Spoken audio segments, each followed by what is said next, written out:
In section 4.4, we look at properties of logarithms. The first property says that the logarithm of a product is the sum of the logarithm of the factors. Let's take a look at an example. In the first example, we are asked to calculate the log of 25 by only using the information given above here. So they tell us that the log of 2.5 is 0.3979 and the log of 3 is 0.4771.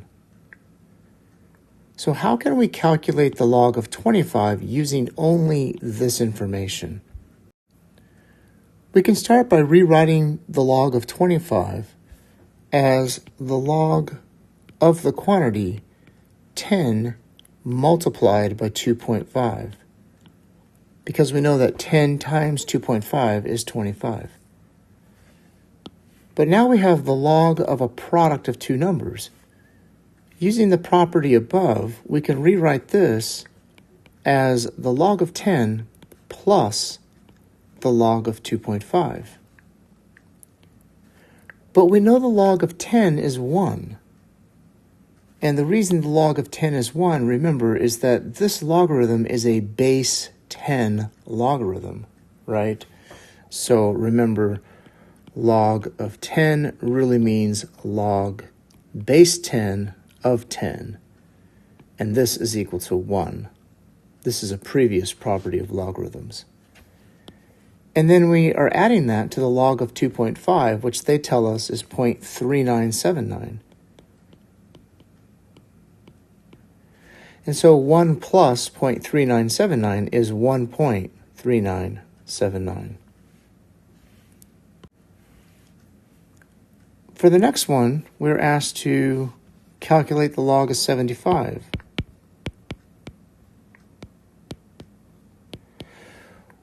Well, 75 can be rewritten as the log of 25 times 3. And this is the log of 25 plus the log of 3.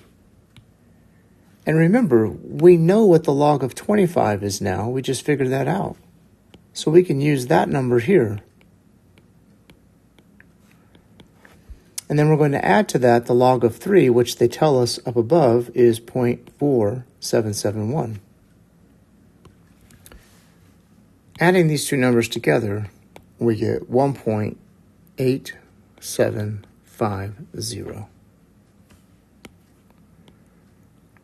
Now you can check these answers on a calculator. You can do this by simply plugging in the log of 25 and the log of 75 on a calculator. So go ahead and do that to verify these results. Our next property of logarithms is the power property of logarithms. And it says if you have a logarithm of x to the k power, this is the same as k times the logarithm of x. So when you have a power here, you can bring that power down in front of the logarithm and multiply it to the logarithm. Let's take a look at some examples. So here they want us to simplify the following expressions by eliminating exponents and radicals and assume that x and y are positive numbers. So in the first problem, we have the log of x times y to the negative third. Using our product property that we had on the previous page, we can separate this into the sum of two logarithms. We can write this as the log of x plus the log of y to the negative 3. And now, because we have a power here, this power can be brought down in front of this logarithm. Now, it's worth noting that, we can't do that in the beginning. So this power here cannot be brought down in front because this power is only on the y. So first we have to separate this into the sum of two logarithms. And then we can bring that power down. And that gives us the log of x plus negative 3 multiplied by the log of y. And then we'll simplify this by writing it as the log of x minus 3 times the log of y. In our next example, we have the natural log of 3x to the 1/2 times the cube root of y. And so the first thing I'm going to do here is rewrite the cube root of y as y to the 1/3 power. If we do that, we get the natural log of 3x to the 1/2 power times y to the 1/3 power. Now keep in mind that these are all multiplied together, so we can separate that into the sum of 3 different logarithms. We will have the natural log of 3 plus the natural log of x to the 1/2 plus the natural log of y to the 1/3. Now once we have those separated, these powers here can be brought down in front of their respective logarithms. So we end up with the natural log of 3 plus 1/2 times the natural log of x plus 1/3 times the natural log of y. And for the last problem here, we have the natural log of x quantity to the 1/3 power. And for this problem, it's very tempting to want to take this power and bring it down in front of the logarithm. But we can't do that here. We can only bring that power down when the argument of the logarithm is raised to the power. So for example, here we had the natural log of y to the 1/3. So no parentheses, right? This power only applies to the y. That is when you can bring this down. So if you have the whole logarithm being raised to a power, this rule does not apply. So there's nothing we can do here. Our final rule says that the log of x divided by y is equal to the log of x minus the log of y. Again, the base has to be the same on all 3 of these. It's kind of like the product rule or the product property, except that when you're dividing, you subtract instead of adding. So let's take a look at these examples. In the first problem, we want to write the following as a sum or difference of logarithmic expressions. Eliminate exponents and radicals wherever possible. So we want to take this logarithm and break it down into its parts.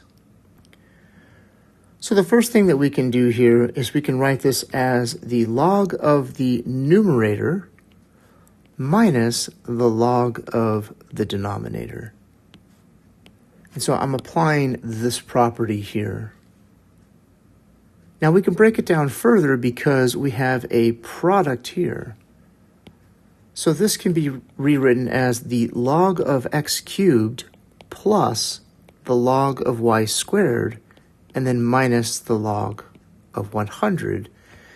And let me rewrite the log of 100 as the log of 10 squared. Next, what I can do is I can bring each one of these powers down. So the 3rd power here can come down in front of this log. The 2nd power can come down here, and the 2nd power can also come down here. If we do this, we get 3 times the log of x plus 2 times the log of y, and then minus 2 times the log of 10. Now remember, we know that the log of 10 is equal to 1 because the log of 10 is log base 10 of 10. So if this is equal to 1, what we have there is 2 times 1, which is 2. So our final answer here is 3 times log of x plus 2 times log of y minus 2, right? Because this is, again, this is 2 times 1, and 2 times 1 is 2. Now, I should make note of the fact that you don't have to use this property here to figure this out. So remember, we've talked about this before. If you have the log of 100, this is log base 10 of 100. And what you're asking here is, what is the power of 10 to get 100? And of course, we know that this power is 2. So you could also have dealt with the log of 100 by simply using the definition of a logarithm. You did not have to apply the exponent property. In our next example, we have the log base a of this expression. And we will start by taking the log of the quotient and separating that into the difference of two logarithms. So we have log base a of the square root of x squared plus 2 minus the log base a of x plus 1 to the third power. Now remember, we can deal with radicals, but first we have to express this radical as a rational exponent. So I can rewrite this as log base a of x squared plus 2 to the 1/2 power, and then minus log base a of x plus 1 cubed. And now, just like we did in the previous problem, these powers can be brought down in front of these logarithms. And if we do that, we get 1/2 log base a of x squared plus 2 minus 3 log base a of x plus 1. And this is all we can do here. You have to be careful. It's very tempting to want to sort of distribute the logarithm here, but that is not how logarithms work, right? So you have to be really careful not to take this any farther. This is simplified. In our final example, they want us to do the opposite of what we have been doing. They want us to take each one of these expressions and write it as a single quantity. So let's take a look at the first one. We have log base a of 3 plus log base a of 6. Now, since these both have the same base, and since we're adding two logarithms together, we can combine this together as a single logarithm as long as we multiply the 3 and the 6. So this is log base a of 3 times 6, and this, of course, is log base a of 18. In the second example, we have 1/3 natural log of 64 plus 1/2 natural log of x. And so for this one, we want to combine these together, but before you can add logarithms, you need to make sure that you don't have any leading coefficients in front of the logarithm other than 1. So we're going to do the opposite here. We're going to take this fraction and we're going to bring it up as a power. And we'll do that for each one. And in doing that, we get the natural log of 64 to the 1/3 power plus the natural log of x to the 1/2 power.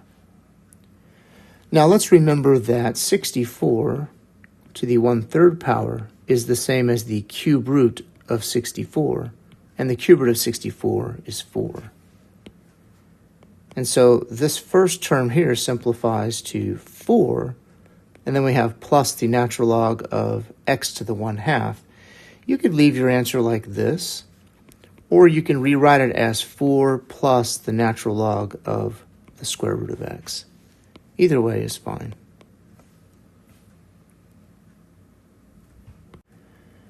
For the next one, we have 3 times log of 5 minus 1. And we want to combine these together. And so to combine these together, we have to express 1 as a logarithm. Notice that here, this logarithm is a base 10 logarithm. So we can change 1 to log base 10 of 10. And if we do that, this becomes 3 times log of 5 minus log of 10, right? And so this just comes from the fact that log base a of a is always equal to 1. So log base 10 of 10 is 1. But remember, log base 10 of 10 can be expressed as just log of 10. Now what we can do is use the power rule to take this power here and put it up. If we do that, we get the log of 5 to the 3rd power minus the log of 10. 5 to the third power is 125. So we have the log of 125 minus the log of 10. And this becomes the log of 125 divided by 10, right? Because we have subtraction, so when we combine these, we have to divide these quantities. And this is the log of 12.5. In our last problem, it's the same thing, but you'll notice that you have more variables here. So what we want to do is combine these logarithms together. So to combine these together, the first thing we need to do is take this 1/2 and move it up as a power. If we do that, we get log base a of x plus log base a of x squared plus 1 to the 1/2 power minus log base a of 3. Now we can combine the first two logarithms together using multiplication because we have addition of logarithms. So if we do that, we have log base a of x times x squared plus 1 to the 1/2 minus log base a of 3. And now, since we're subtracting two logarithms, we can combine these together by using division, right? Because when you subtract, you use division when you bring them together. So this is log base a of x times x squared plus 1 to the 1/2 over 3. And you could leave your answer like that, but most of the time when you have a power like a 1/2 power, what they'll do is they'll rewrite this as a square root. So it's log base a of this whole thing.